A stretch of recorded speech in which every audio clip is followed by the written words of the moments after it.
আসসালামু আলাইকুম এভরিওয়ান, সবাই ভালো আছেন? আর আমি আল্লাহর রহমতে ভালো আছি। তো আজকে মেয়ের সাজগোজ দেখে বুঝে গেছেন হয়তো কোথাও যাইতেছি। তো সত্যি যেতেছি, আজকে যেতেছি বাবার বাড়ি।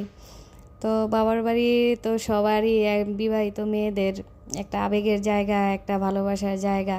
বাবার বাড়ি বলতে কোনো কিছুর তুলনা করা যায় না। বাবার বাড়ি তো বাবার বাড়ি, একটা মেয়ে ছোট থেকে বড় হয় এই বাবার বাড়িতে। আবার ওই এক সময় এই বাবার বাড়িতেই মেহমান হয়ে যায়। আর যে মেয়েদের বাবার বাড়ি কাছে আছে তাদের একই আনন্দ, আর যাদের দূরে আছে তাদের আরেক আনন্দ।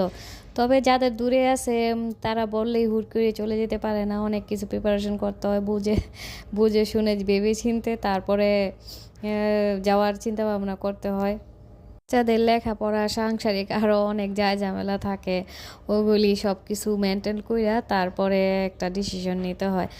আর একটা মেয়ের বাবা মা যতদিনই দুনিয়াতে থাকে ততদিনই বাবা বাড়ি সুন্দর। এই যা যতই ভালোবাসা দেখ না কেন, বাবা মার শূন্যস্থান কেউ পূরণ করতে পারে না।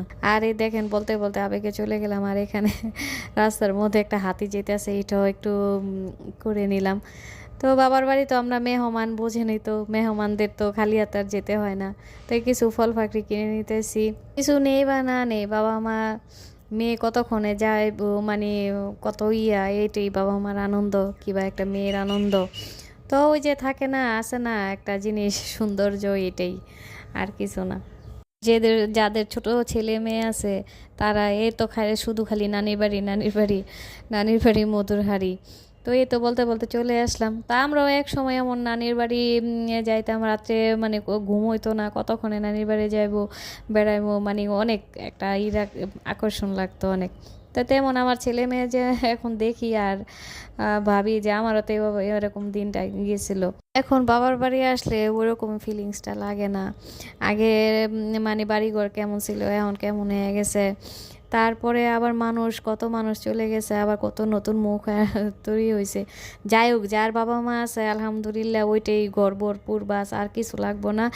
সবাই দোয়া করবেন আমার বাবা মার জন্য, যাতে আল্লাহ নেক হায়াত দান করে। সবার বাবা মার জন্য আমরা দোয়া করি।